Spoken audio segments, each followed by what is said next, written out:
A dissolução do eu psicológico. Seu link. Mais seu comentário. Mais sua inscrição. Mais seu compartilhamento. Vamos fazer esse ensinamento semear. Nossa imensa gratidão. Didática completa para a dissolução do eu psicológico. Defeito descoberto, defeito compreendido, defeito eliminado. Sempre fomos educados a acreditar na realidade de nosso ego. Sempre imaginamos que quanto menos ego tenhamos, menos existentes e vivos seremos.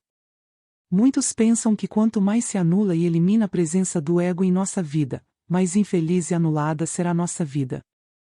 Em nosso estado mental cotidiano, nosso ego parece enorme, concreto e importante, ele parece ser justamente nosso melhor amigo, protetor e benfeitor, aquele que nos faz sentir alguém na vida. É esse veneno mental, o nosso querido ego, que nos faz sentir a necessidade de ser importantes, de reagir perante os problemas e afrontas que a vida nos joga. Grande ilusão esta. Na verdade, ele é o nosso pior inimigo, uma fraude que nos engana, fazendo-nos sentir que não podemos existir ou viver sem ele. Como um monstro morando em nosso coração, em nossa mente e em nossas energias, ele está sempre pronto para fazer coisas ruins e causar problemas a nós e aos outros. Nosso ego tem um monte de truques para se manter na ativa. Por isso, devemos prestar atenção quando começarmos a nos dizer: se eu não cuidar do número 1, eu mesmo, não vou trabalhar e vou acabar passando fome, ou serei desprezado por todos, não me destacarei no emprego, não serei alvo das atenções de ninguém. Se eu ficar me distraindo com esse assunto de a morte do ego, acabarei virando um vegetal. Posso até morrer ou ficar insano. Enfim, o ego tem mais defesas do que imaginamos. Não há dúvida de que é do nosso próprio interesse nos livrarmos desse demônio interior o mais rápido possível, a menos que sejamos desequilibrados, endurecidos psicologicamente e masoquistas, e gostemos da eterna dor física, emocional e mental. Ao recolher e responsabilizar nosso ego por todos os nossos problemas, com certeza iremos gerar o desejo de cuidar mais e melhor de nossa consciência divina, de nosso mundo interno e de nos livrar desse ego o mais rápido possível. Para isso, precisamos enxergá-lo como um mentiroso, um embusteiro, examinando se de fato ele existe como parece ou não.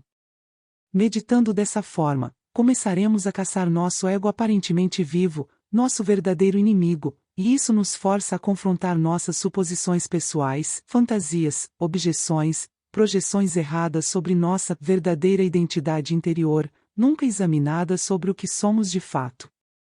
Eis um desafio bastante significativo do ponto de vista espiritual: descobrir que nossa percepção básica da realidade é uma grande bobagem. Ter esta tomada de consciência é o início da verdadeira autocura absoluta, e por isso devemos prosseguir, cheios de alegria, no trabalho sobre nós mesmos, a cada dia, a cada segundo de nossas breves vidas. Assim, descobrindo gradativamente, por meio da luz de nossa sabedoria interior, dessa luz divina que provém de nosso ser divino, de que nosso ego sempre foi e sempre será uma fraude, que sempre foi e sempre será a causa de nossas tristezas, frustrações, fantasias, problemas, karmas etc., tudo o que nos resta é uma negação maravilhosa. E daí nos surge na alma um vasto espaço ou vacuidade que não implica nada mais, mas prova apenas que nosso ego não é a nossa alma verdadeira, nossa vida, nosso ser, nosso Deus íntimo. O gnóstico anseia, implora, pede intensamente, não por cobiça egóica, mas porque a nossa essência divina assim o quer, por este vazio iluminador, essa negação positiva, esse sunyata, esse êxtase do nada cheio de Deus. A psicologia revolucionária gnóstica, também chamada didaticamente de fator morte, nos entrega os procedimentos corretos para nos livrarmos desta carga pesada que nos torna a vida problemática e infeliz. Em psicologia esotérica estudamos os 7 corpos, dos quais os mais básicos são chamados de 4 corpos de pecado: físico, vital, astral e mental.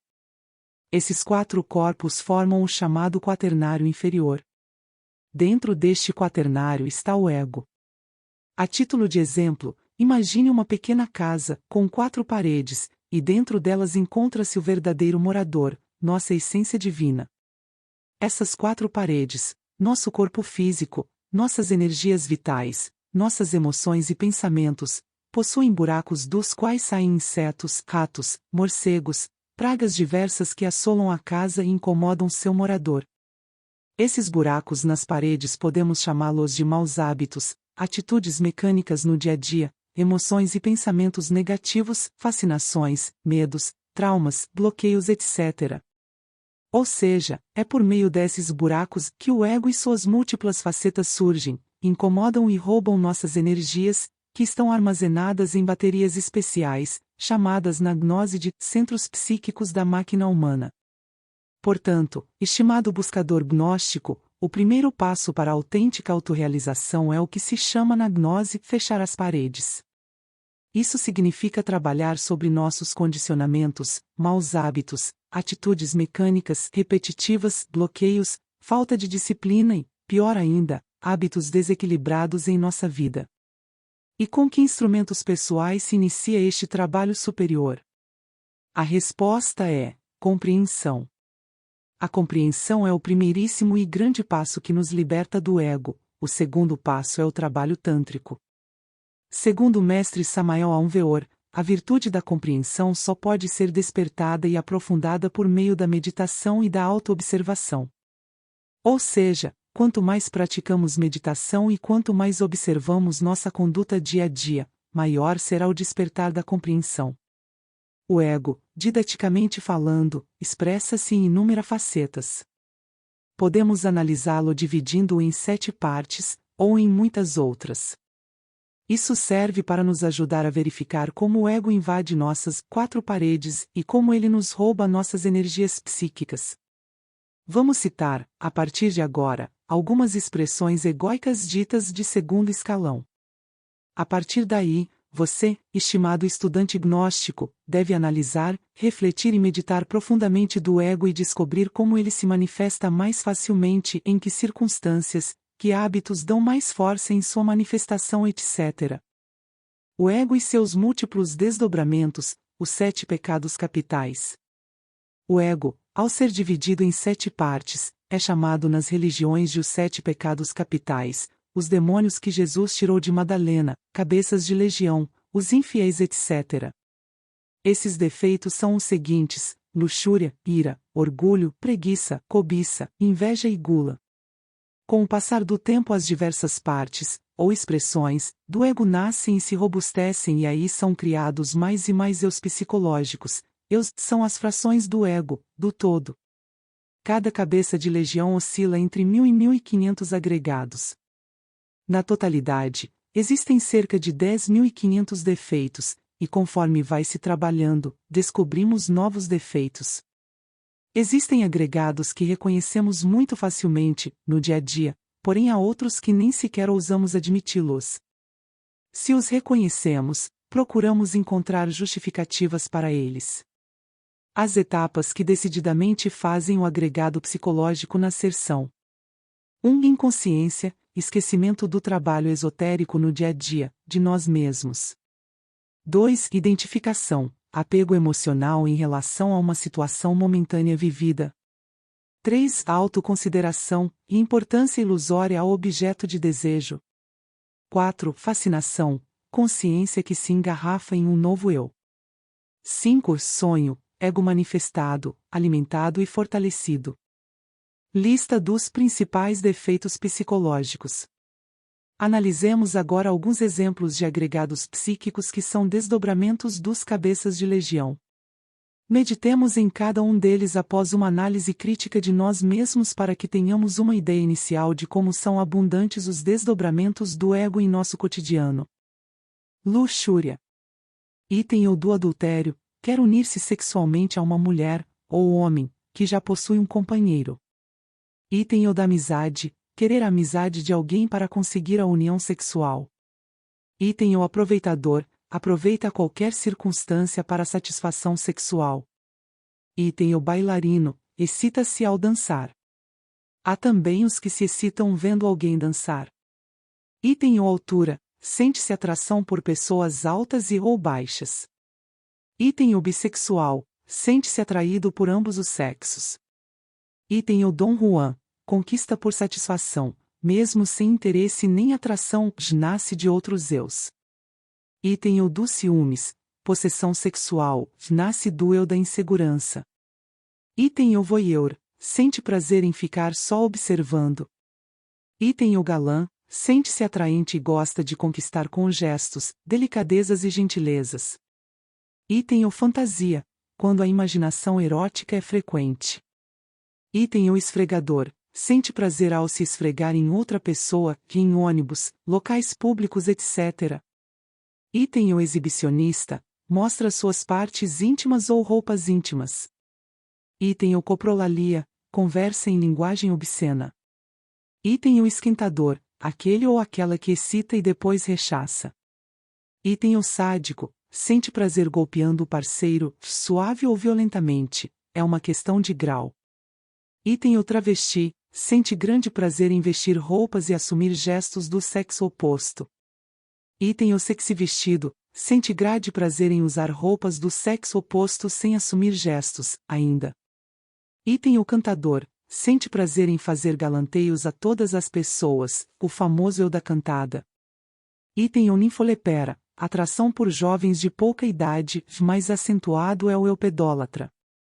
Item o narcisista, sente atração pelo próprio corpo, é uma espécie de auto-homossexualismo.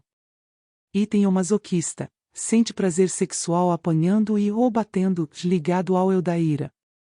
Item o sentimental, expressa sentimentos fingidos para conquistar e ou excitar. Item o grafite, gosta de fazer desenhos obscenos em banheiros e outros lugares. Item o masturbador, sente prazer na masturbação, mais até do que no próprio ato. Item o fornicário, sente prazer no derrame da energia, no orgasmo, na ejaculação. Ira. Item o da antipatia, maior ou menor grau de repugnância, repúdio ou aversão. Não fui com a cara, não gostei, etc. Há dois tipos, provocada ou mecânica, nascem da inveja ou dos complexos e das comparações. Item o educador, pais, professores ou educadores dizem querer encaminhar a criança ou o jovem com disciplina, mas o que se manifesta neles é a atitude irada. Item o crítica mordaz, ofende e afeta para destruir, age com ferocidade verbal. Item o burlador, faz atos ou gestos, por causa da ira, para ridicularizar. Item o da crueldade, sente satisfação em ver alguém sofrer. Item o briguento, não leva desaforo para casa, ou não tem o sangue de barata.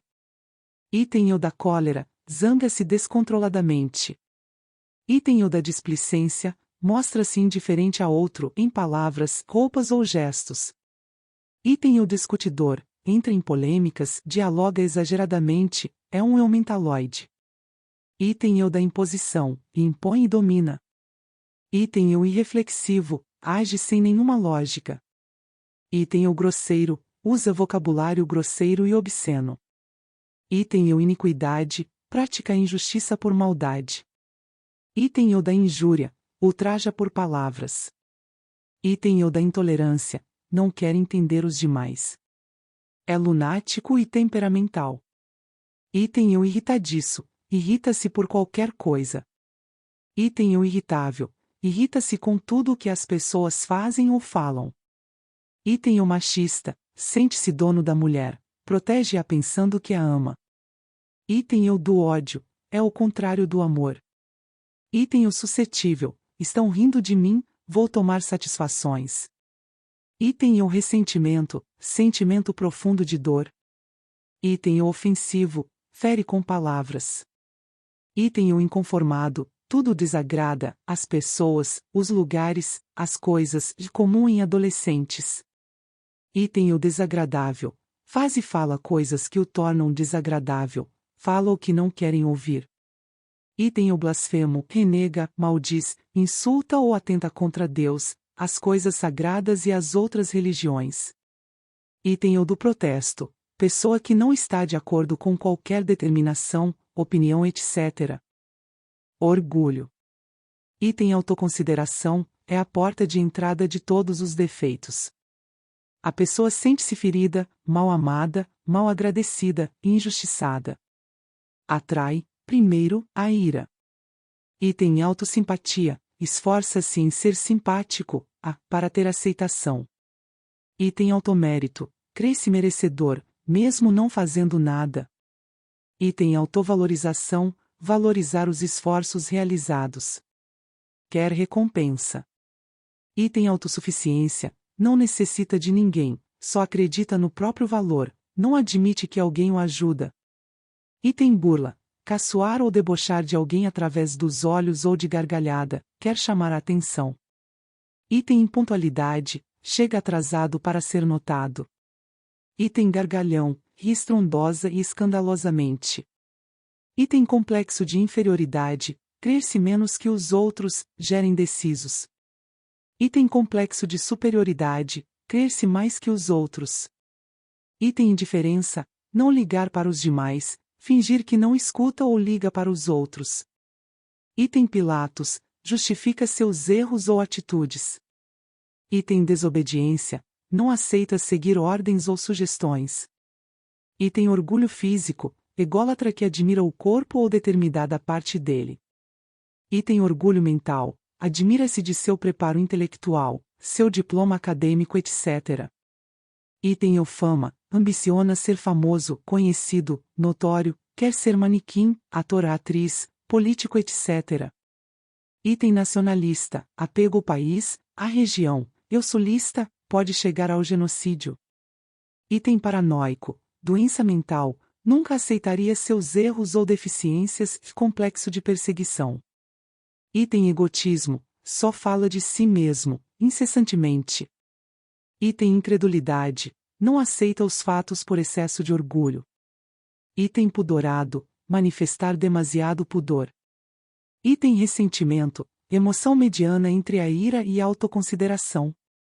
Item o guru, pretende sempre dar respostas superiores, dar lição de moral nos outros. Preguiça. Item apatia, pouca ou nenhuma iniciativa. Item desinteresse, não se interessa por nada, para não ter com que se preocupar. Item abandono de si, a pessoa se estira numa cadeira, sofá ou outro lugar, joga as pernas e sente que a preguiça tomou conta de si. Item bocejo frequente, tudo provoca indiferença, sono e cansaço. Item busca de desculpas, hoje estou cansado.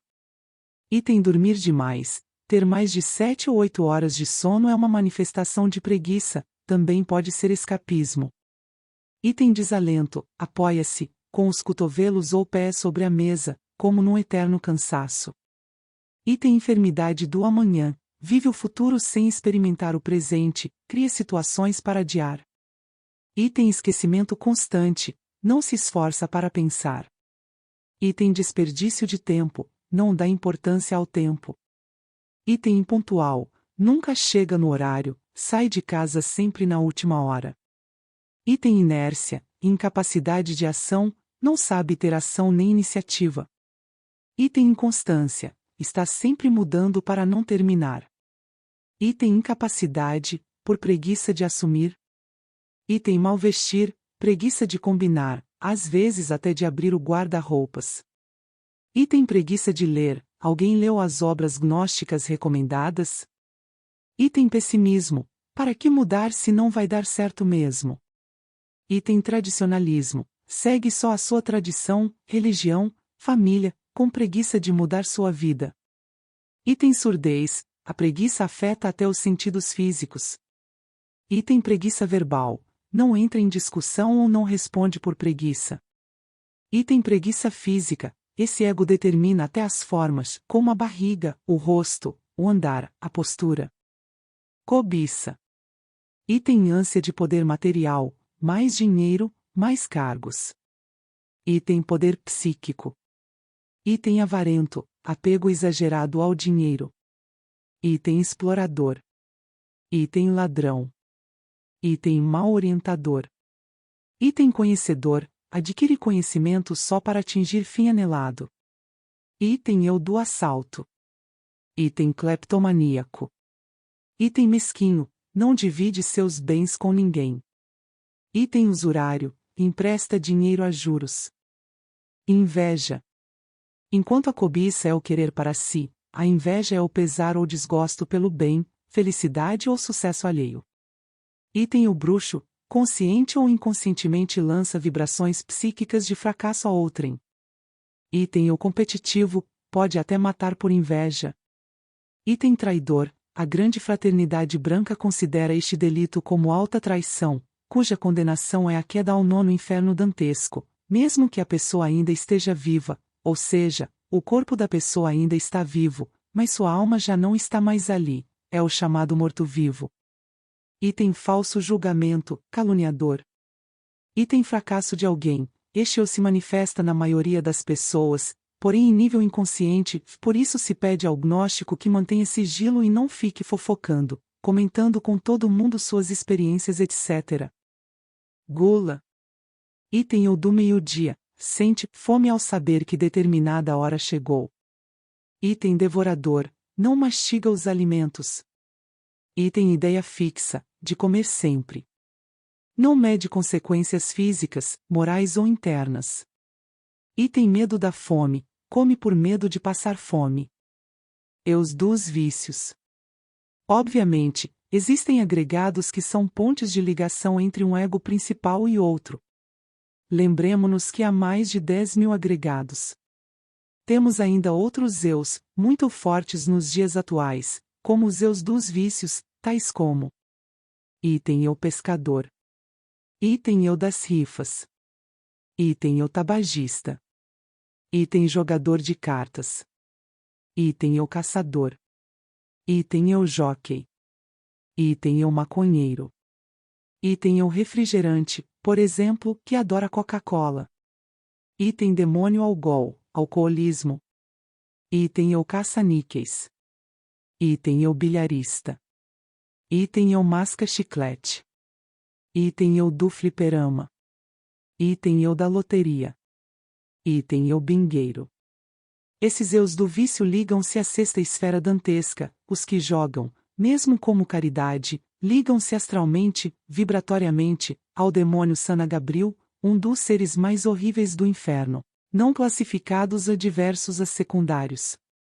Item eu da timidez, nervosismo crônico em todas as situações, não confundir com a timidez natural. Item o pedinte, pede demasiadamente tudo, informações, cura, dinheiro, milagres etc. Item o santarrão, muito comum entre os gnósticos, que falam excessivamente em conduta, santidade etc., não lembrando que o único santo é Deus. Item o piromaníaco, atração mórbida pelo fogo. Item o patada, ou patão, brincadeiras com chutes e empurrões, entre irmãos, amigos etc. Item o místico, usa roupas extravagantes nas ruas, tem palavrório místico na hora errada. Item o malicioso, capcioso, duplo sentido, irônico. Item o tiques nervosos, ombros, piscar, coçar-se, repetições de palavras. Item o raciocinador, quer encaixar tudo em suas lógicas, não reflete ou medita. Item o palhaço, sempre há um funcionário na empresa ou escola que é o palhaço da turma. Item o suicídio, medo de viver, tédio, desejo de vingança. Item o imitador, muito visto nesses humoristas que sempre imitam o presidente Lula, Paulo Maluf etc. Item o homicida. Item o irresponsável, orgulho de falar e agir sem consideração e consciência. Item o do aborto, o assassino que se disfarça de feminista, moderno etc. Item o presenteador, típico de pessoas inseguras que querem a aprovação do outro, ou orgulhosas. Item o musical, adolescentes que só querem ouvir música e esquecem de seus deveres na escola. Item o humilde, faceta ridícula do orgulho, pode ser também timidez ou complexo de inferioridade. Item o da falsa promessa. Item o da mentira, que nasce da dissimulação, medo, interesses. Item o ateu, eu mental, superficial, baseado somente nos 5 sentidos. Item o explicador, você pergunta como vai e ele conta toda a vida dele. Item o da curiosidade, que se confunde com os anelos da alma. Item o da ingenuidade esotérica, ora, para que manter discrição e segredo? vamos falar sobre rituais.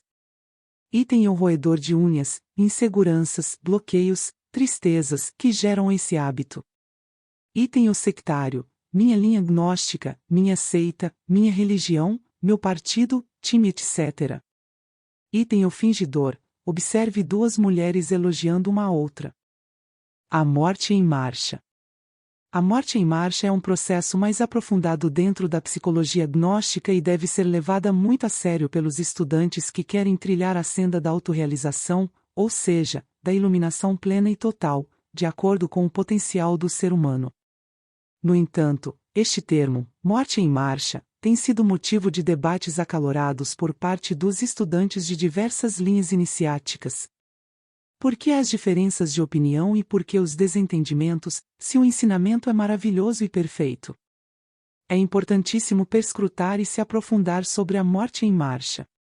O venerável mestre Samael Aun Weor, fundador e grande líder do gnosticismo moderno, enfatizava a necessidade de vivenciar seriamente a psicologia gnóstica e aprofundar-se no dia a dia, a cada instante da vida. Certa vez, Samael perguntou a um grupo de discípulos quem é que meditava 24 horas por dia. Ninguém levantou a mão, a não ser um deles, que protestou, afirmando que é impossível viver o dia e a noite inteiros meditando. O mestre confirmou que, sim senhor, é possível meditar 24 horas por dia, mas não como se entende a meditação vulgarmente. Meditação é um estado interno de consciência, onde a consciência vive em estado de alerta constante, dominando e controlando a mente, as emoções, as energias vitais e o corpo físico. Infelizmente, o que a consciência menos faz é estar ativa, ser proativa em todos os momentos da vida. O que ocorre são as reações mecânicas nos diversos eventos do dia a dia. Afinal, o que é, exatamente, a morte em marcha e como a utilizamos em nosso trabalho interno? O V.M. Samael afirmou em praticamente todas as suas mais de 60 obras que existe um princípio divino em nosso psiquismo, em nosso mundo interior, capaz de nos libertar de todas as formas de sofrimento, defeitos psicológicos e adormecimentos mentais que temos cultivado em nossa vida. Essa presença divina foi representada por todas as tradições religiosas, místicas e filosóficas de todos os tempos como um poder divino com características maternas, amorosas e mágicas. Seu nome na gnose é Mãe Divina. O fundamento do trabalho interno, de liberação psicológica, é a entrega mística à Mãe Divina.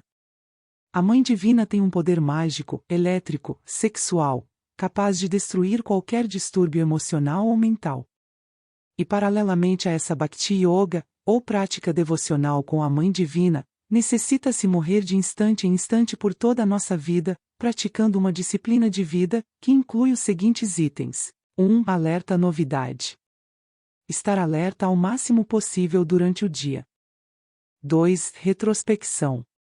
No final da noite, como primeiro passo para a meditação. A retrospectiva é realizada visualizando regressivamente, de trás para diante, ou seja, desde o momento em que iniciamos esta prática até a hora em que acordamos, pela manhã, dando mais ênfase nos defeitos com os quais vamos trabalhar. 3. Observação serena. A autoobservação de tudo o que se manifestou em você nos momentos em que os eus psicológicos se manifestaram. Isso requer que sejamos extremamente verdadeiros e sinceros conosco, sem subterfúgios, desculpas, justificativas, meias palavras, etc. 4. Autoexploração.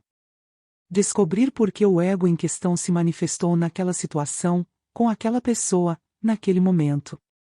Que imagens, palavras ou sons fizeram esse eu se expressar. Enfim, conhecer todos os meandros do ego. 5. Análise superlativa. Entrar em meditação profunda e deixar que a própria voz do silêncio analise e estude o eu. Simplesmente observá-lo, e nada mais.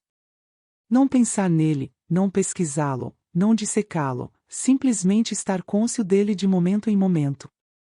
6. Visão espacial do ego.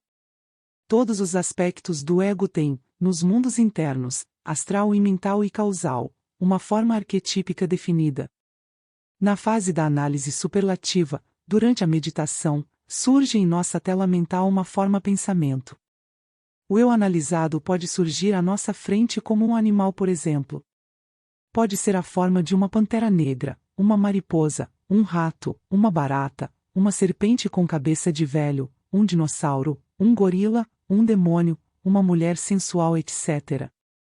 Se essa forma pensamento for captada, tenha certeza que houve de fato, nos mundos internos, aquilo que o mestre Samael chama de divisão sujeito-objeto ou observador-observado. É justamente nesse momento mágico e único do trabalho psicológico que a essência se liberou do eu, e este se tornou um cascarão oco, vazio. É a partir desse momento que se deve orar fervorosamente à Mãe Divina para que ela o elimine de nosso interior.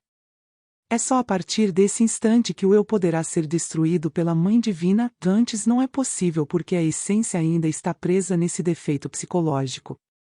Resumindo, este trabalho sobre a morte do ego se processa com os seguintes passos. 1. Descobrir o ego nas atividades do dia a dia, vê-lo, observá-lo, senti-lo sem julgá-lo, sem reprimi-lo, mas também sem liberá-lo cegamente.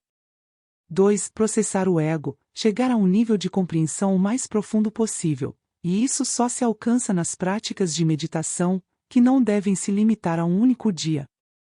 3. Eliminar o ego. Isso não acontece sem a intervenção da Mãe Divina. Precisamos oferecer-lhe o eu estudado, já fraco, débil, para que a Mãe Divina o fulmine eletricamente. Se houver auto-observação diária, poderá haver eliminação diária ou o que chamamos de morte em marcha.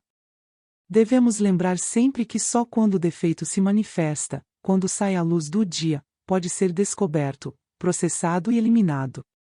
No mesmo instante em que qualquer eu surgir, seja em pensamento, emoção ou energia, deve-se rogar com muita força e entusiasmo a sua morte por meio da Mãe Divina. Essa prática de pedir à Mãe Divina a morte imediata do eu descoberto é o que podemos chamar de trabalho curto. Deve ser efetuado o dia inteiro, sem se cansar, sem esmorecer jamais. Se for necessário, invocar a Mãe Divina 100.000 vezes por dia, mas sem tornar essa oração em algo robotizado, mecânico. Já o trabalho de análise, reflexão, discernimento e meditação profunda dos eus manifestados ao longo do dia é o que podemos chamar de trabalho longo. Lembremo-nos que os dois trabalhos devem ser utilizados ao mesmo tempo, pois são técnicas distintas para um mesmo fim. É importante recordar que só a alquimia não elimina o ego. Só a psicologia não elimina totalmente o ego. As duas devem andar de mãos dadas, equilibrar as duas coisas com propriedade. Nível ritualístico. Todos os altos iniciados, tais como Jesus, Cagliostro, Buda, Maomé, Padmasambhava etc. instituíram em suas doutrinas poderosos rituais mágicos, que com o tempo se transformaram em ritos religiosos e mecânicos, praticados sem a devida consciência por seus seguidores. A gnose de Samael não poderia ser uma exceção, pois o Avatar de Aquários criou diversos rituais que nos ajudam a conectar nossa consciência com as forças divinas dos mundos superiores. Missas, rituais de grau, cadeias, magia elemental, magia sideral, astroteurgia, trabalho com os elementais atômicos etc. servem para aumentar nosso nível energético. Com isso, conseguimos ser auxiliados pelos mestres da grande fraternidade branca e as partes superiores de nosso ser divino. Essas práticas sagradas têm como intuito fortalecer a essência para que ela tenha mais entusiasmo, força e anelos para a autossuperação. Nível atômico. Atomicamente, o ser humano é dividido em duas esferas.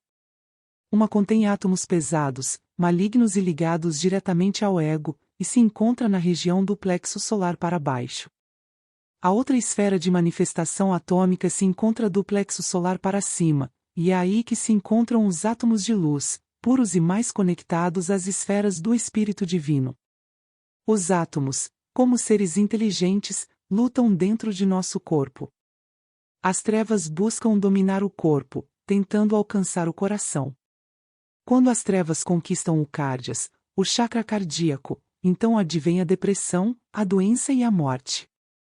E quando os átomos da luz conquistam o corpo, então nossas vibrações saltam para uma oitava superior. Como fazemos para colaborar com os átomos da luz, que estão sob o controle do átomo crístico, localizado no lado esquerdo do coração? Em primeiríssimo lugar, eliminar de nosso dia a dia os maus hábitos e mais costumes. Ter atitudes cotidianas solares, acordar cedo, exercitar-se harmoniosamente, sugere-se a lamazeria, ingerir alimentos integrais, não adulterados, com enxertos, alterados geneticamente, etc., praticar constantemente exercícios respiratórios, pranayamas, ter pensamentos e emoções positivos, participar de rituais e correntes onde se invocam as forças sutis da natureza e do cosmo, etc., de enfim, ter uma vida mais saudável possível. Quanto mais tivermos hábitos saudáveis e conscientes, mais vão se carregando nossas baterias psíquicas, chamadas no gnosticismo de centros psíquicos, intelecto, emoções, movimento, instinto e sexo. E o VM Samael ensina que sem os centros equilibrados e carregados, não se pode começar um trabalho sério e correto. Se queremos vencer o inimigo secreto, o ego, devemos primeiro desarmá-lo. Atacá-lo conforme nosso nível de ser e de compreensão. E isso se consegue, inicialmente, no nível atômico. Nível da conduta psicológica. O iniciado deve aperfeiçoar sua conduta. Se ele quer chegar a ser santo, então deve ter uma conduta de santo, de perfeito, de equilibrado. Neste nível devemos compreender o que se deve eliminar de nosso interior e que alimenta o ego e o fortalece, e o que devemos fortalecer e que servirá de apoio para o trabalho interno. Esse trabalho deve ser por toda a vida, uma mudança radical em nosso diário viver. Ou seja, será mais que impossível querer eliminar o ego sem alterar radicalmente nossa conduta pessoal. Eis aí outra explicação para a frase de Samael: morrer de instante em instante e de momento em momento. E o VM Rabolu ensinava que se deve começar a morrer efetivamente nos detalhes. Nível da conduta psicológica. O iniciado deve aperfeiçoar sua conduta. Se ele quer chegar a ser santo, então deve ter uma conduta de santo, de perfeito, de equilibrado. Neste nível devemos compreender o que se deve eliminar de nosso interior e que alimenta o ego e o fortalece, e o que devemos fortalecer e que servirá de apoio para o trabalho interno. Esse trabalho deve ser por toda a vida, uma mudança radical em nosso diário viver. Ou seja, será mais que impossível querer eliminar o ego sem alterar radicalmente nossa conduta pessoal. Eis aí outra explicação para a frase de Samael: morrer de instante em instante e de momento em momento. E o VM Rabolu ensinava que se deve começar a morrer efetivamente nos detalhes. O que devemos eliminar? 1. Autoconsideração. Sofrer facilmente com tudo com todos. Sentir-se um pobre coitado e vítima de tudo e todos. É porta de entrada dos defeitos. 2. Maus costumes e maus hábitos. No vestir-se, no comer, no palavreado, na música que se ouve, na hora que se acorda e se dorme, nos olhares, etc. 3. Falsa consciência. Somos um para o cônjuge, outro para o patrão, outro com as mulheres, outro com os homens, outro com irmãos gnósticos, etc. 4. Falsa personalidade. Aceitamos as máscaras que a sociedade nos dá, como a de advogado, jornalista, professor, ator, executivo dinâmico, político. A frase ou pensamento típicos dos que têm a falsa personalidade bem desenvolvida é: com quem você pensa que está falando? 5. Eu da crítica. Crítica interior profunda aos demais e a si mesmo. Critica-se em pensamentos, olhares, sorrisos, postura de mãos e pernas. 6. Tagarelice interior. Permitimos que os pensamentos se soltem sem nenhum controle. Percebemos claramente essas tagarelices no momento em que nos deitamos e nos concentramos na própria mente. Os mecanismos mentais não param nem na hora de dormir. 7. Autovalorização e autoimportância. Lembrar sempre que ninguém é insubstituível, e que só Deus é grande. 8. Egocentrismo. Falar muito de si, interromper os outros para dar nossos próprios exemplos. 9. Eu da curiosidade. Querer saber de tudo sem ser criterioso, respeitoso e autocontrolado. 10. Mecanicidades. Acordar sempre na mesma hora, percorrer sempre o mesmo caminho para o trabalho, almoçar sempre na mesma hora, dormir no mesmo horário e fazer as mesmas coisas, sempre. Quebrar essa mecanicidade para tornar o dia mais consciente. 11. Traumas, complexos e fobias. Isso gera uma personalidade desequilibrada, que é guarida do ego. 12. Canção psicológica. Dar vazão verbal ou mental a certas situações vividas. Repetidamente, sempre repetindo, por exemplo, ficar falando só de futebol, ficar sempre reclamando de dores, falar uma gíria constantemente. 13. Desejos, justificativas e má vontade. Os 3 inimigos ou traidores, discursos verbais egóicos, sentimentalismos, desejos negativos. A má vontade se fortalece quando nos recusamos a fazer favores aos outros, por exemplo. 14. Fanatismo. Nascido de limitações intelectuais e emocionais. 15. Vírus psicológico. Pode se contagiar energética ou mentalmente. Noticiários, fofocas, maledicências etc. não devem entrar em nossa psique. O bocejo coletivo é uma forma de vírus psicológico. 16. Impaciência. Nascida da ansiedade, das comparações e da falta de confiança. 17. Incapacidade para fazer as coisas. Inconstância, preguiça, desatenção e indisciplina. 18. Vontade de ser cada vez melhor na vida, em todos os sentidos. 19. Efígies mentais. São as representações mentais equivocadas. Conceitos que temos sobre algo ou alguém, e que temos certeza de que correspondem à verdade. Outro exemplo de efígie mental é aquela música que canta em nossa mente ininterruptamente. 20. Tops mentais. Quaisquer obstáculos nos fazem desistir do trabalho interno. Dificuldades financeiras, dúvidas, ressentimentos, opiniões contrárias, depressão, contratempos diversos etc., que podem ser comparadas a lombadas na estrada, que produzem lentidão e estancamento. A causa é a impotência da consciência. 18. Consideração exterior.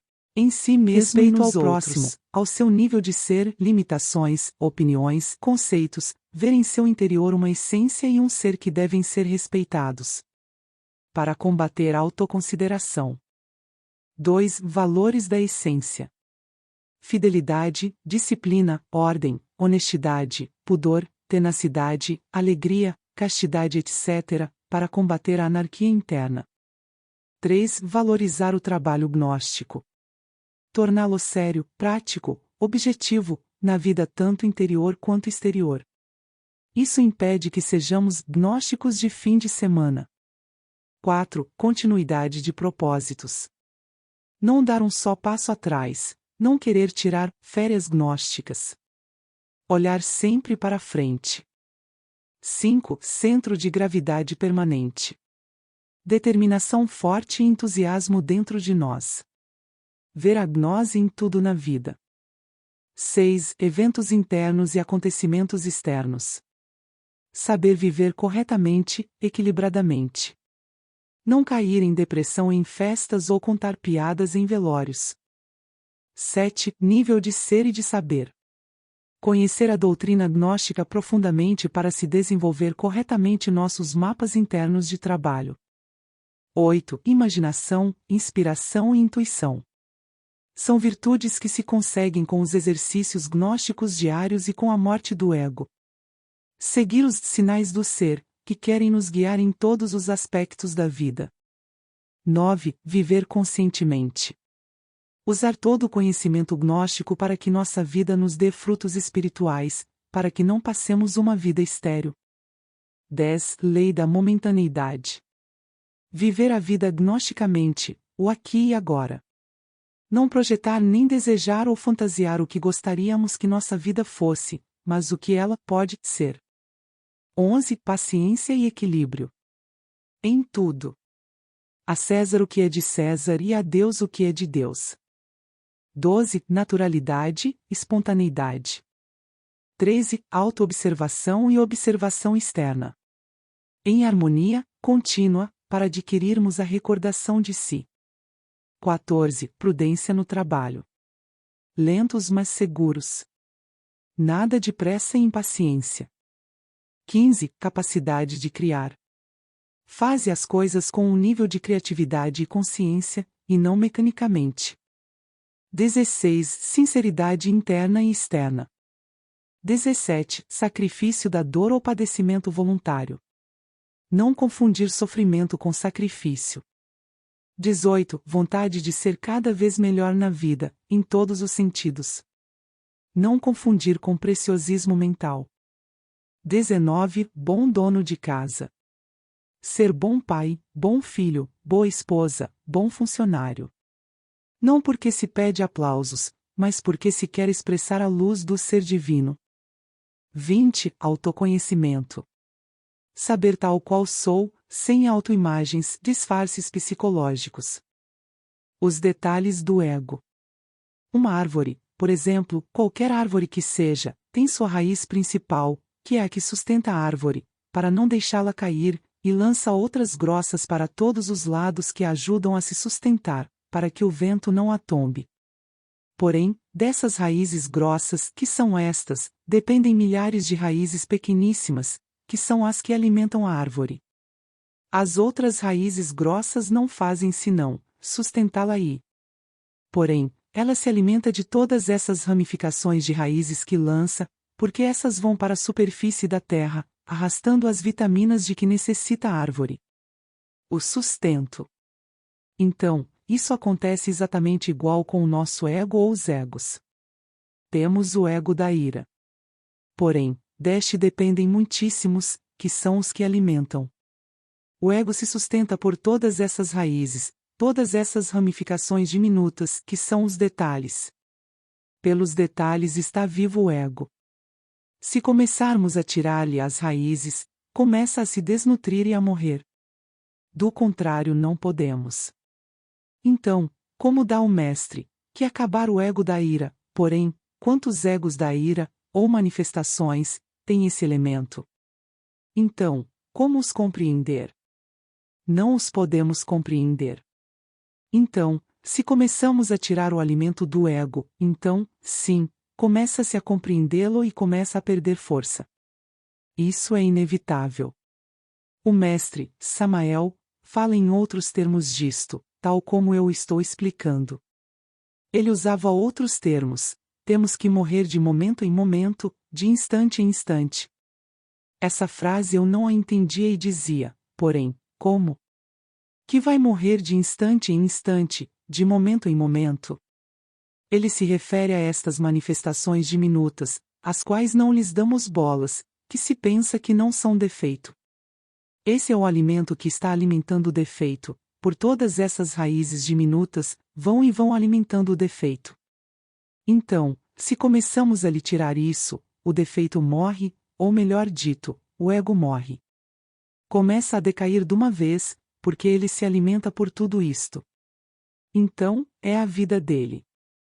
Se começamos a lhe tirar isso, o resultado é a morte. Olhem, eu comecei a morrer foi com os detalhes. Isto que lhes estou dizendo dos detalhes, não o estou falando por teoria. Estou falando que fiz assim meu trabalho desde que comecei a gnose, com estes detalhes. Porém, eu não sabia que era morrer, senão que por estes detalhes se vai, por exemplo, vai-se receber uma iniciação. Chamam-nos para nos entregar uma iniciação que se ganhou. Aparecem-nos todos estes detalhezinhos no caminho. E por um detalhe desse se pode perder uma iniciação, um grau. Então eu comecei, como eu saía mal no interno, quando eu ia receber um grau, por um detalhe desses eu ficava. Então eu ganhava era uma grande repreensão dos mestres e então já voltava para cá, porque nos dizem, vai à escola, para aprender. Não sabes nada. Porém, ralhando. Então vinha eu para dar duro a esses detalhes. E comecei, e então saía bem nas provas que me davam, porque estas são provas que nos dão a nós. Então já recebia meu grau, o que me iam pagar. V.M. Rabolu, o livro Águia Rebelde, páginas 28 e 29. Perguntas ao VM Rabolu sobre os detalhes do ego em 07 de abril de 1992. Pergunta: que importância tem trabalhar sobre os detalhes? Resposta: bem. Todos desejamos morrer. Não é certo. Porque o ego é o que mantém a consciência adormecida e não nos permite seguir no caminho, enquanto este ego está vivo. A verdade é que eu, esquadrinhando, porque sou um investigador, investigando porque todo mundo pergunta sobre a morte e a verdade é que ninguém está morrendo, eu me dei conta que há milhares de detalhes. Cada defeito dos nossos o circundam uma quantidade de detalhes, e não pomos cuidado nesses detalhes. Até uma frase maldita está alimentando elementos psíquicos nossos. E então, como vamos morrer, ou como vamos compreender o ego? Então, temos que começar a nos detalhar de momento em momento.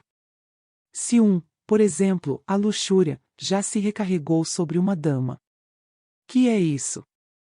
Luxúria. E está alimentando o ego. O roubo, colher 1 centavo por aí, ante a grande lei não é a quantia senão o defeito de colher o alheio, o que não é nosso, e está alimentando o eu do roubo. Ponham-se os senhores a detalhar-se minuciosamente, para que vejam quantos elementos psíquicos estão alimentando de momento em momento. Porque nós pomos cuidado nos defeitos grandes, porém, nos diminutos não, e por esses diminutos é onde devem começar a eliminar, porque essa é a alimentação do ego. Pelas coisas diminutas e insignificantes. Porque estes detalhes diminutos são os que mantêm mais alterada a consciência e isto repercute até o mundo causal. É o eu causa que mantém alterada a nossa consciência. Se nós começamos a detalhá-los, vamos desintegrando todos esses detalhes, vamos aumentando a porcentagem de consciência. Porém, se os senhores vão querer eliminar o defeito da ira, da cobiça, da luxúria, assim é macho, não. Vamos começar a trabalhar detalhadamente em nós e verão que se triunfa, porque se triunfa. Detalhe descoberto: de uma vez se lhe deve aplicar a morte em marcha para sua desintegração. Pergunta: VM, que relação existe entre a autoobservação e o descobrimento destes detalhes? Resposta: há uma relação, porque o descobrimento destes detalhes vai acompanhado da autoobservação.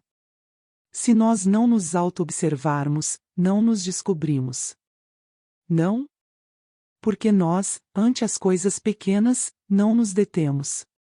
Detemo-nos ante o grande, a examinar o grande, porém, o pequeno não. E o pequeno é muito importante para descobrir o grande. Comecemos pelos detalhes, como lhes falei, e verão que chegamos ao grande. Assim aprendemos a nos auto-observar de momento em momento. Pergunta: poderia o Senhor dizer-nos alguns dos detalhes que nos estancam no caminho esotérico? Resposta: há muitos. Olhe, há tantos detalhes, porém há um que é muito comum e corrente em todo homem, é atirar lisonjas às mulheres. Muitas vezes sem má intenção, ou faz sem má intenção, porém, o resultado disto não se deixa esperar muito e em outras dimensões superiores se cristaliza isto em fatos. Faço saber isto porque eu tinha este vício. Como lhes digo, sem malícia alguma e o resultado é que quase perco 1 grau, numa noite, por esse detalhe. E assim sucessivamente todo o ego se manifesta em detalhes diminutos e nós não lhe damos bolas. Quando vamos fazer uma prática, nunca, jamais devemos dizer, vou ver se posso. Se não, vou fazê-la. Com segurança e firmeza, porque, vou ver se posso, está duvidando de que o possa. Então o resultado é negativo de seus esforços que faça, fazendo uma prática, porque pôs a dúvida por diante. Pergunta: há alguma relação entre os detalhes e as provas? Resposta: olhe.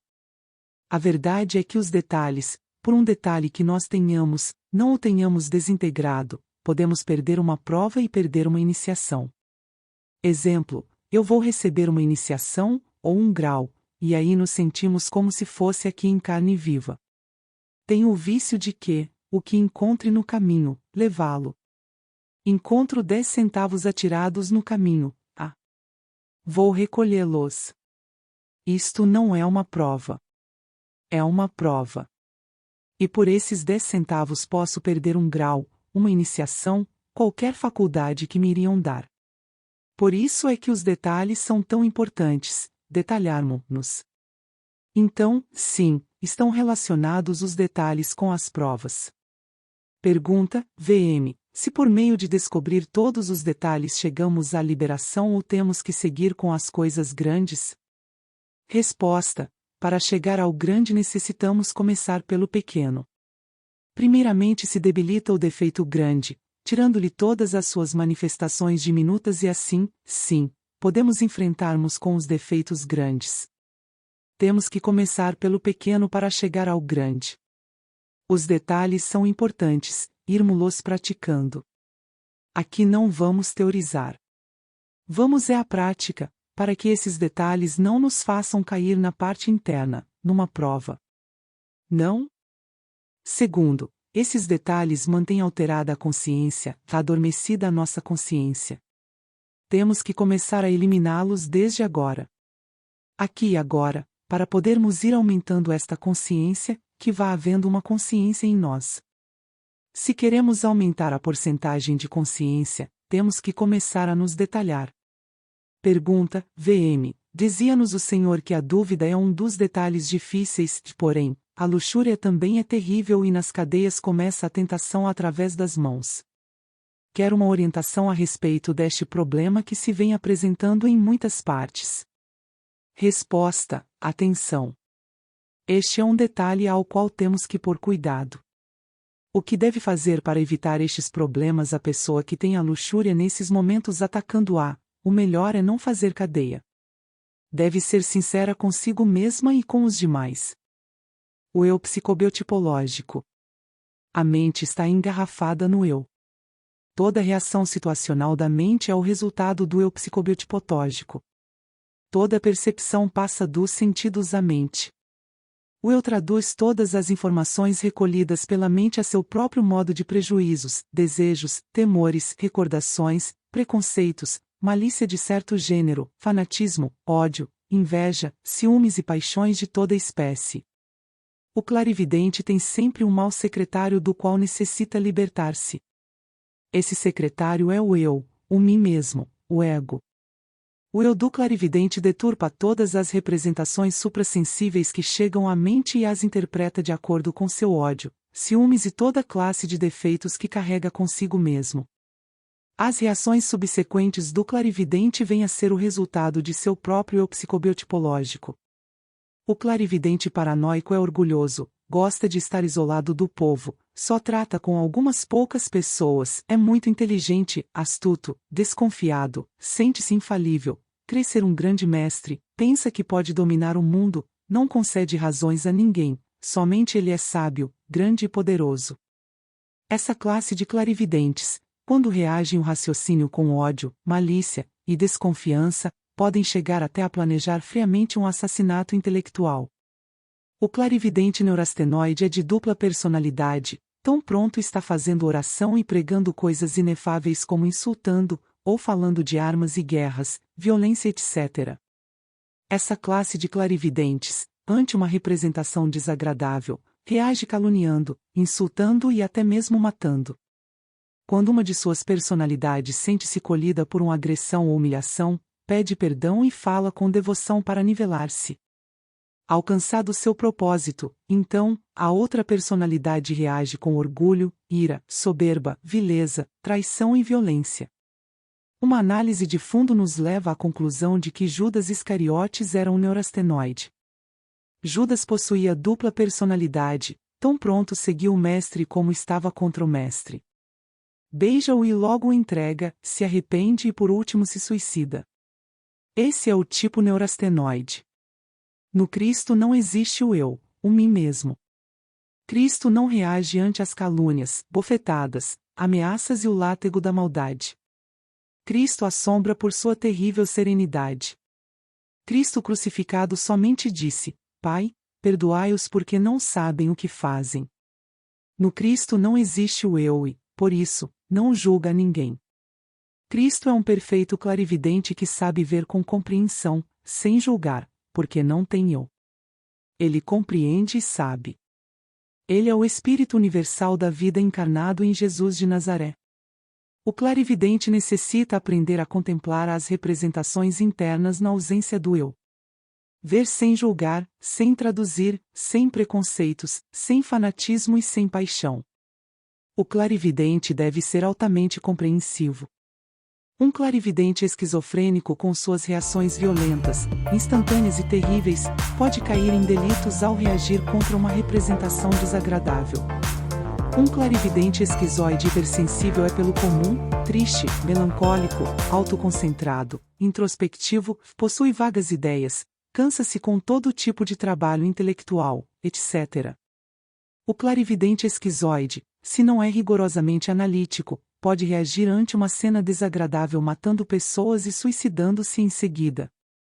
O clarividente masoquista goza açoitando-se em presença de cenas místicas, ou fazendo terríveis penitências até morrer.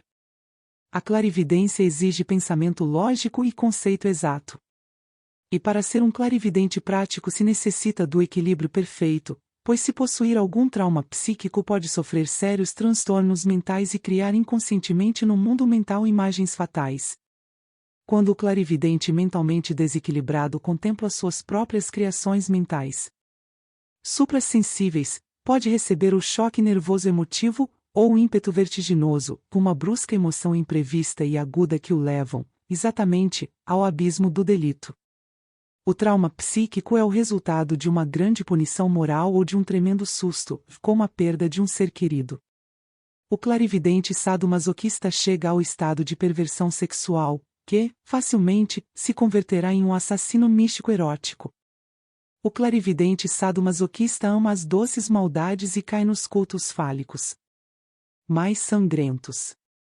As missas negras da Idade Média, com mulheres nuas sobre o altar e assassinato de crianças inocentes, são vivos exemplos deste gênero de clarividência tenebrosa e fatal. Os sacrifícios humanos de todos os tempos e de todas as religiões são o resultado da clarividência sadomasoquista. O bárbaro costume de assassinar pessoas no altar para o ritual litúrgico constitui outro exemplo vivo do que se torna a clarividência desse tipo. No século XV celebrava-se a missa negra com sacrifícios humanos em muitos castelos medievais. Gil de Réthez, em Tifanges, França, tinha em seu castelo uma igreja, cujos sacerdotes celebravam a missa negra. Réthez foi acusado de assassinar 200 meninos em suas missas negras. Catarina de Médicis também fazia celebrar missas negras com sacrifícios de crianças inocentes. Aquelarre, com suas missas negras e bruxarias, rivalizava com os sacerdotes do Santo Ofício da Inquisição Católica no assassínio de inocentes. Esta é a clarividência sadomasoquista criminal e terrivelmente perversa. Somente decapitando e dissolvendo o eu psicobiotipológico que carregamos dentro de nós poderemos nos tornar clarividentes perfeitos. O eu da traição. Normalmente, para falar em traição, deve existir um pacto que se possa trair. Então, se tem um pacto que não se cumpre, terá traição. Portanto, partiremos desta base para estudar a traição, tem que violar um pacto, ou compromisso que se tenha. Nós, no plano físico, conhecemos a traição quando, por exemplo, um noivo diz à sua namorada que vai amá-la toda a vida e aos 15 dias, já está entediado. Já, de fato, o namorado fez uma promessa e não cumpriu, então, houve traição. Indubitavelmente, a traição quando se falsifica algo ou se adultera algo, para que tenha traição deve haver quebrado algo, um vínculo, um laço, uma promessa, etc. Esta é uma forma de traição. Quando um chega ao conhecimento, e está disposto a fazer a obra, se compromete a trabalhar custe o que custar, então, tem que enfrentar com os 3 inimigos do Cristo, que todos nós levamos dentro, e que formam isso que nós chamamos, o eu da traição. Os 3 traidores. No trabalho interior profundo, dentro do terreno da mais estrita autoobservação psicológica, temos de vivenciar em forma direta todo o drama cósmico. O Cristo íntimo há de eliminar todos os elementos indesejáveis que em nosso interior carregamos. Os múltiplos agregados psíquicos em nossas profundezas psicológicas gritam pedindo crucificação para o Senhor interior. Inquestionavelmente, cada um de nós, levamos em nossa psique os três traidores de Judas, o demônio do desejo, Pilatos, o demônio da mente, Caifás, o demônio da má vontade. Estes três fatores crucificam ao Senhor de perfeições, no fundo mesmo da nossa alma. Trata-se de três tipos específicos de elementos inumanos fundamentais no drama cósmico. Indubitavelmente, o citado drama se é vivido sempre secretamente nas profundezas da consciência superlativa do ser. Não é o drama cósmico propriedade exclusiva do grande Kabir Jesus como supõem sempre os ignorantes ilustrados. Os iniciados de todas as idades, os mestres de todos os siglos, tiveram que viver o drama cósmico dentro de si mesmos, aqui e agora. Porém, Jesus, o grande Kabir, teve o valor de representar tal drama íntimo publicamente, na rua e na luz do dia, para abrir o sentido da iniciação a todos os seres humanos, sem distinção de raça, sexo, casta ou cor. É maravilhoso que tenha alguém, que em forma pública, ensine o drama íntimo a todos os povos da terra. O Cristo íntimo, não sendo luxurioso, tem que eliminar de si mesmo os elementos psicológicos da luxúria. O Cristo íntimo, sendo em si mesmo paz e amor, deve eliminar de si mesmo os elementos indesejáveis da ira. O Cristo íntimo, não sendo cobiçoso, deve eliminar de si mesmo os elementos indesejáveis da cobiça. O Cristo íntimo, não sendo ciumento, deve eliminar de si mesmo os agregados psíquicos de inveja. O Cristo íntimo, sendo humildade perfeita, modéstia infinita, simplicidade absoluta, deve eliminar de si mesmo os asquerosos elementos do orgulho, da vaidade, do convencimento. O Cristo íntimo, a palavra, o Logos Criador, vivendo sempre em constante atividade, tem que eliminar, em nosso interior, em si mesmo e por si mesmo, os elementos indesejáveis da inércia, da preguiça, do estancamento. O Senhor de perfeições, acostumado a todos os jejuns, temperado, jamais amigo do álcool e dos grandes banquetes, tem que eliminar de si mesmo os abomináveis elementos da gula. Estranha simbiose a do Cristo, Jesus, o Cristo homem, rara mistura do divino e o humano, de perfeito e do imperfeito, prova sempre constante para o Logos. O mais interessante de tudo isto, é que o Cristo secreto é sempre um triunfador, alguém que vence constantemente as trevas, alguém que elimina as trevas dentro de si mesmo, aqui e agora. O Cristo secreto é o Senhor da grande rebelião, rechaçado pelos sacerdotes, pelos anciões e pelos escribas do templo. Os sacerdotes o odeiam, quer dizer, não o compreendem, querem que o Senhor de perfeições viva exclusivamente em um tempo de acordo com seus dogmas inquebrantáveis. Os anciões, quer dizer, os moradores da terra, os bons donos de casa, as pessoas judicioso, as pessoas de experiência aborrecem ao Logos, ao Cristo vermelho, ao Cristo da grande rebelião, porque ele sai do mundo de seus hábitos e costumes antiquados, reacionários e petrificados em muitos ontens. Os escribas do templo, os brigões do intelecto, aborrecem ao Cristo íntimo porque este é a antítese do anticristo, o inimigo declarado de toda essa podridão de teorias universitárias que tanto abundam nos mercados de corpos e de almas. Os três traidores odeiam mortalmente ao Cristo secreto e o conduz à morte dentro de nós mesmos e em nosso próprio espaço psicológico. Judas, o demônio do desejo, troca sempre o Senhor por 30 moedas de prata, quer dizer, por licores, dinheiro, fama, vaidades, fornicações, adultérios, etc. Pilatos, o demônio da mente, sempre lava as mãos, sempre se declara inocente, nunca tem a culpa, constantemente se justifica ante si mesmo e ante os demais, busca evasivas, escapatórias, para iludir suas próprias responsabilidades, etc. Caifás, o demônio da má vontade, trai incessantemente ao Senhor dentro de nós mesmos, o adorável íntimo lhe dá o báculo para pastorear suas ovelhas. Sem embargo, o cínico traidor converte o altar em leito de prazeres, fornica incessantemente, adultera, vende os sacramentos, etc. Estes três traidores fazem sofrer secretamente ao adorável Senhor íntimo sem compaixão alguma. Pilatos lhe faz pôr a coroa de espinhos em suas têmporas, os malvados Zeus o flagelam, o insultam, o maldizem no espaço psicológico íntimo sem piedade de nenhuma espécie. Judas. Judas, o demônio do desejo, o inimigo da natureza. Representa todos nossos próprios desejos, tentações e fascinações no mundo físico. Estudemos este traidor.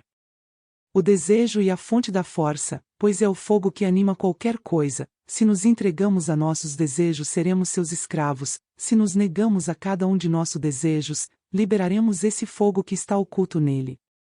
Ou nos faremos donos dessa força. Judas vende o Cristo por 30 moedas de prata. Isto quer dizer que nossos desejos vendem no mundo físico ao Cristo, o fogo. Quando aprendemos a negar-nos a nós mesmos, ou nossos desejos, começaremos a possar-nos da força que está oculta em cada desejo. Quando não sabemos negar-nos a nós mesmos, iremos atrás de cada um dos nossos desejos no diário viver. Aprender a combater a este traidor é muito importante se é que queremos avançar na grande obra, do contrário não iniciaremos o trabalho esotérico. O Evangelho de Judas diz: ditoso é aquele que vê em minha luz a luz do meu mestre. Quando vê no desejo o fogo, ao Cristo, o resgata; quando não o vemos, se perde de instante em instante. O desejo é fogo, e morrendo de instante em instante o iremos resgatando como vontade. Se diz que Judas, ou o desejo, é o inimigo da natureza, porque não permite nenhuma criação em si mesmo. Quando começamos a negar-nos a nós mesmos, começaremos a equilibrar os centros e o trabalho de nascimento dará seus frutos, a energia criadora do Espírito Santo cristalizará os corpos existenciais superiores do ser. A este demônio se vence negando-se a si mesmo. Pilatos. Pilatos é o demônio da mente, o demônio da sabedoria. Representa todas as nossas desculpas, justificações, evasivas, escapatórias, etc., através das quais continuaremos sendo os mesmos. Que é lavar-se as mãos. Sempre que estamos diante de um problema qualquer, nos justificamos, nos identificamos com o problema, não sabemos sacar proveito à situação.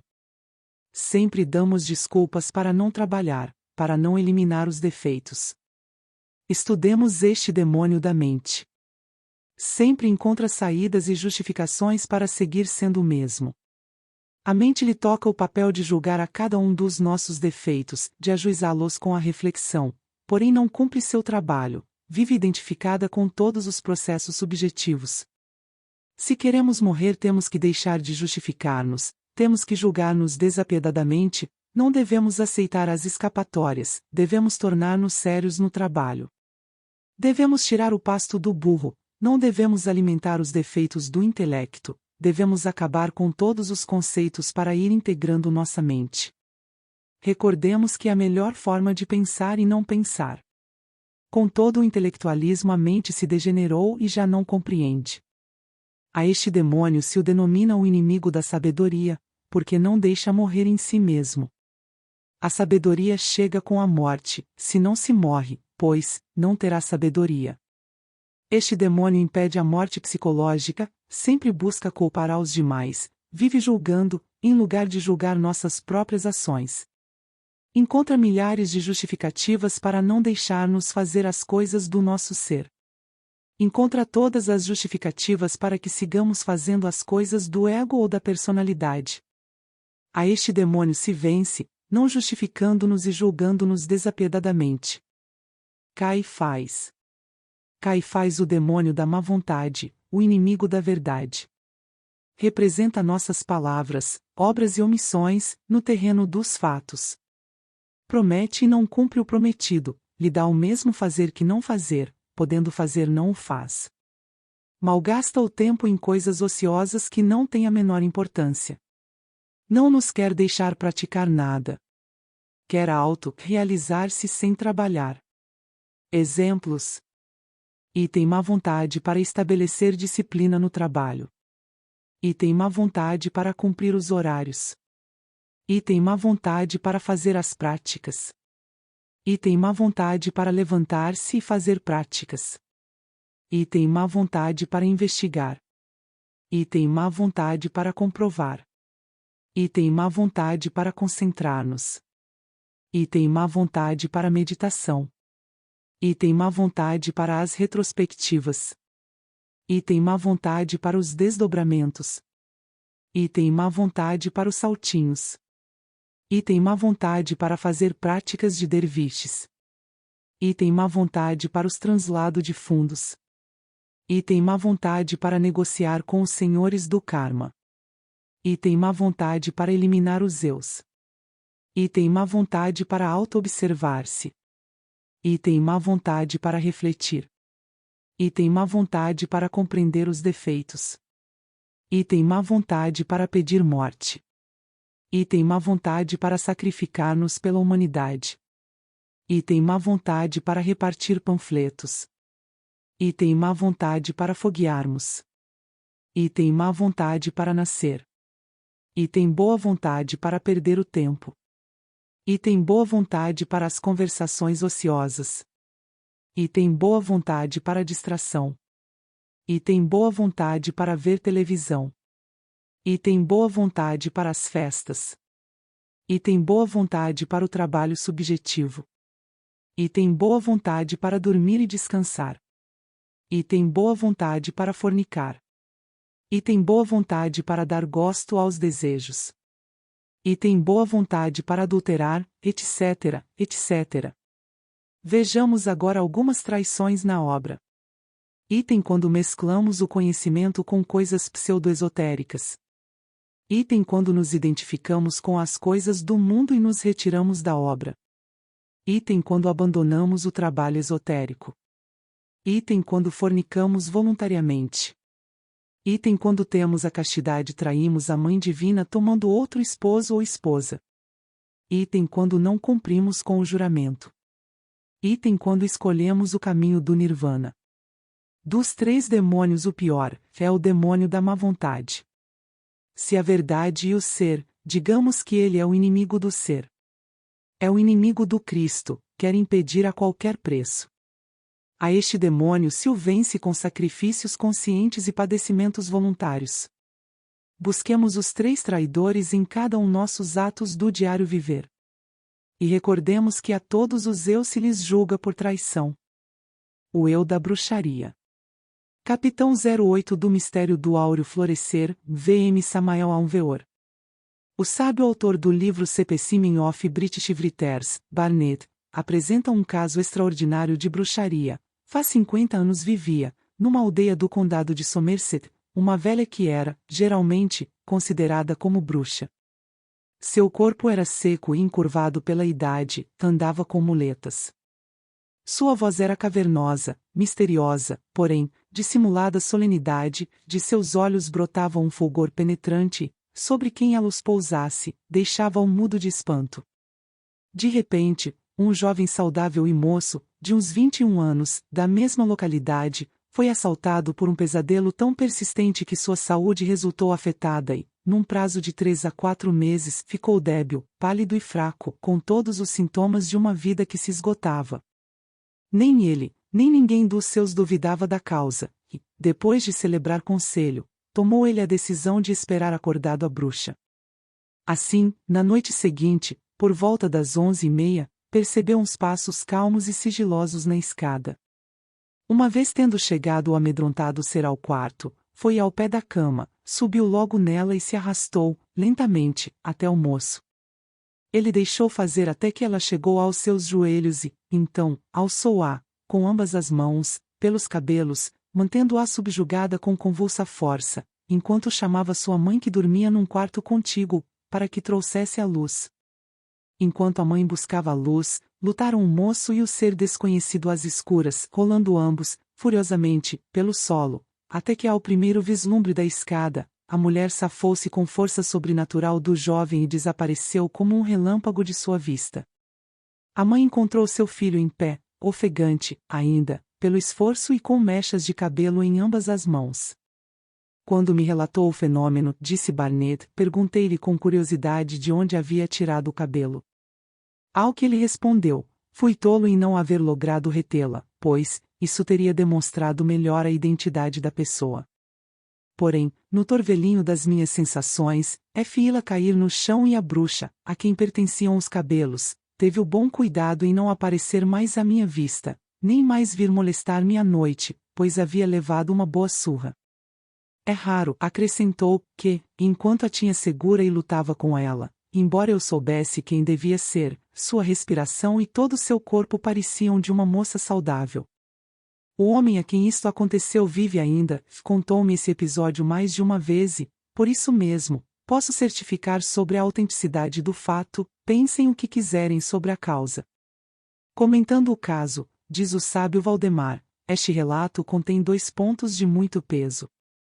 Em primeiro lugar, ao jovem constava que seu pesadelo tinha por causa a bruxa que vivia na localidade, também, conhecia esta bruxa de seus fugazes encontros ao andar durante o dia e em suas visitas astrais noturnas.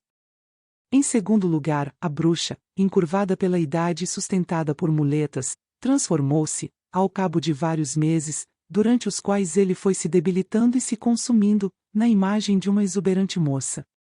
Onde se há de encontrar a causa deste evidente rejuvenescimento da velha? Para responder a esta pergunta, continua dizendo Valdemar, devemos ter presente o mecanismo do eidolon, o duplo. Se a aura que envolve e encobre aos seres representa, também, um reflexo fiel de seu corpo, de maneira que naquele se encontram, correspondentemente contidos, com exatidão, seus defeitos e debilidades, o corpo duplo apresenta, por assim dizer, uma marcante evidência que, por exemplo, se manifesta a miúde, em feridos graves, de maneira que se pode sentir dores em um membro amputado há vários anos e, por certo, tão intensos, como se existisse ainda o mesmo. Esta invulnerável integridade do duplo fundamenta-se no princípio criador de que a forma dada pela natureza, a congênita do ser, está contida numa espécie de primeiro germe. Neste, como na semente, encontra-se contida a estrutura de toda a árvore, acha-se oculto o ser em sua viva imagem. Mediante múltiplas falsas ações e extravios, reflete-se, no curso da vida, o tecido vibratório astral que se enlaça com o corpo primitivo. Com respeito aos corpos primitivos, desejaríamos assinalar, ainda, que o professor Hans Spemann, da Universidade de Eriburgo, obteve, no ano de 1955, o Prêmio Nobel de Medicina e Psicologia, devido à sua comprovação, em transcendentais estudos, de que nos primeiros estados de desenvolvimento embrionário se acha ativo um escultor da vida, um ideoplástico químico que forma o protoplasma segundo uma imagem pré-determinada. Partindo desses estudos de Spemann, o professor Oscar Chotet, da Universidade de Yale, logrou comprovar, mediante seus experimentos com salamandras, que o escultor da vida não desaparece, de modo algum, tal como Spemann havia suposto, após o tempo de desenvolvimento embrionário, senão que se mantém durante toda a vida do indivíduo. Um pequeno pedaço de tecido, procedente da costumeira ferida de um homem, poderia, segundo o professor Chotet, ao ser injetado em um terreno virgem e vivente, reconstruir, de maneira inteiramente idêntica, todo o corpo do homem ferido em questão. Acaso, os experimentos nos laboratórios de homúnculos conduziriam, algum dia, a reforçar, praticamente, de maneira insuspeita, as teorias do professor Chotet? É óbvio que a abominável arpia deste cruento relato, mediante certo modus operandi desconhecido para o vulgo, pôde sugar ou vampirizar a vitalidade do jovem para transplantá-la ao seu próprio corpo primitivo, só assim se pode explicar, cientificamente, o insólito rejuvenescimento do corpo da velha. É inquestionável que o ideoplástico químico, impregnado pela vitalidade do moço, pôde reconstruir o organismo valetudinário daquela anciã. Enquanto a vida do mancebo se esgota espantosamente, a velha fatal de esquerdos conciliábulos tenebrosos, recobrava sua antiga juventude. É palmário que o rapaz teria capturado a velha se não houvesse cometido o erro de pegá-la pelos cabelos, de melhor teria sido se a segurasse pela cintura ou pelos braços. Muitas dessas arpias abismais, surpreendidas em flagrante, têm sido capturadas com outros procedimentos. Algumas tradições antigas dizem: se colocamos no solo umas tesouras de aço abertas em forma de cruz e se aspergimos mostarda negra ao redor deste metálico instrumento, qualquer bruxa pode ser capturada. Causa assombro que alguns ocultistas ilustres ignorem que essas bruxas possam iludir a lei da gravidade universal. Ainda que pareça insólita a notícia, enfatizamos a ideia de que isto é possível colocando o corpo físico dentro da quarta dimensão. Não é de modo algum estranho que essas arpias, metidas com seu corpo físico dentro da dimensão desconhecida, possam levitar e viajar, em poucos segundos, a qualquer lugar do mundo. É ostensível que elas têm fórmulas secretas para escapar do mundo tridimensional de Euclides.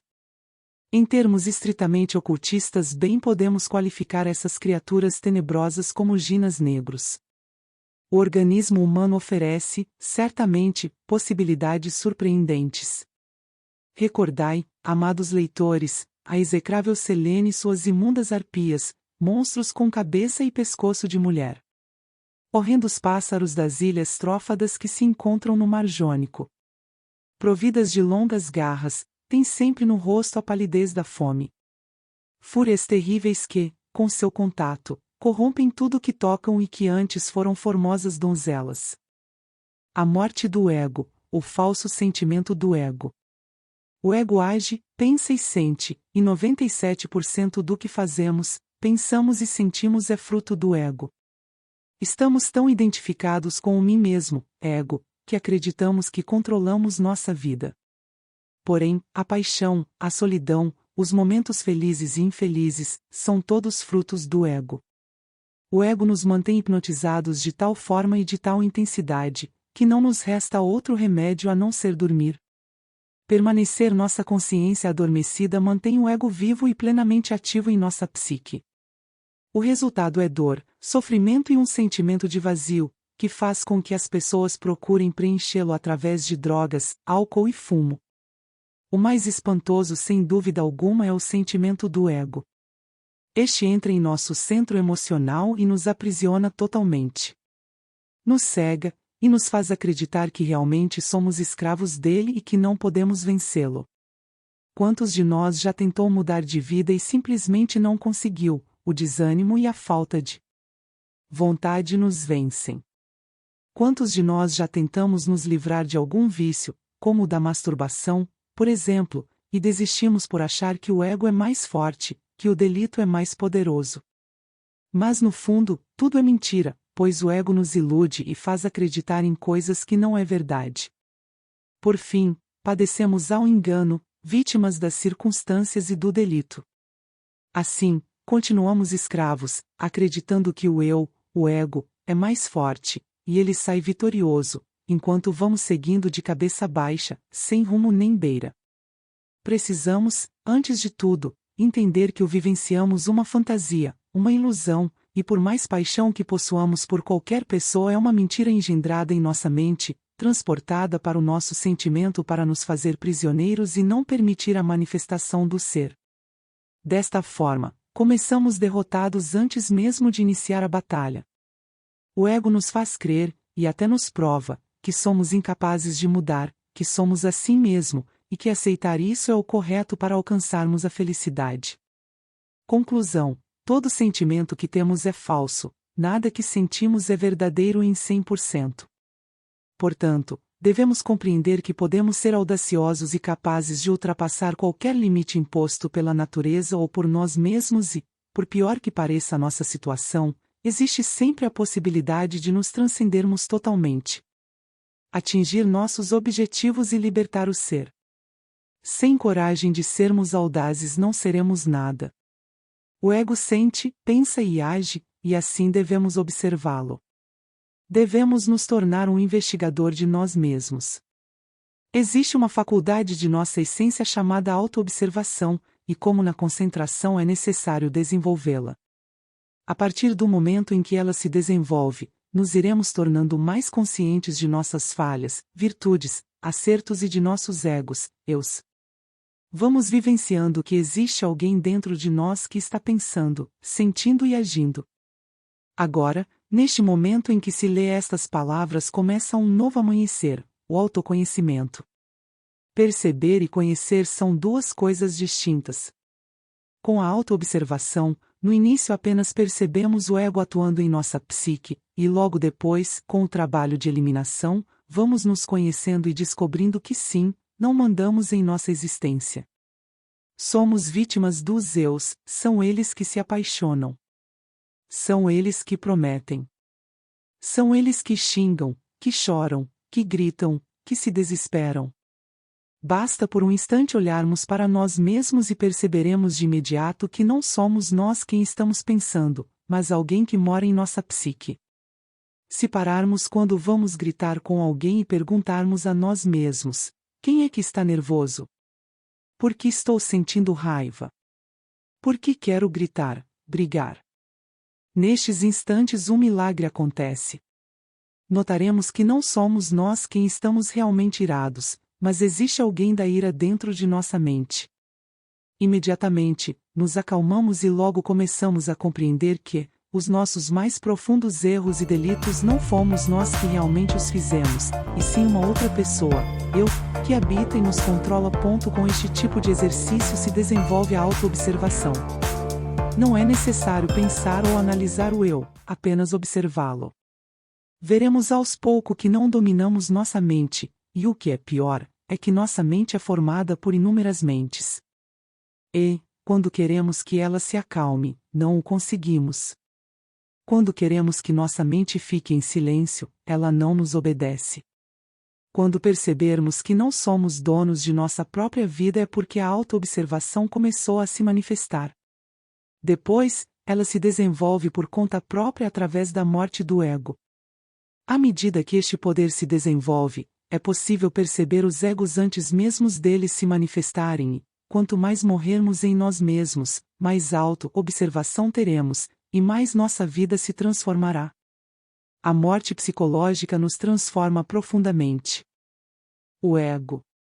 Para compreendermos como a morte do ego funciona, vamos imaginar que o ego seja uma árvore formada por raiz, tronco e folhas. O que mantém a árvore viva é a capacidade de ela formar biomassa através da fotossíntese realizado por suas folhas. Agora, vamos chamar cada uma dessas folhas de pequenas facetas do ego, ou simplesmente, detalhes.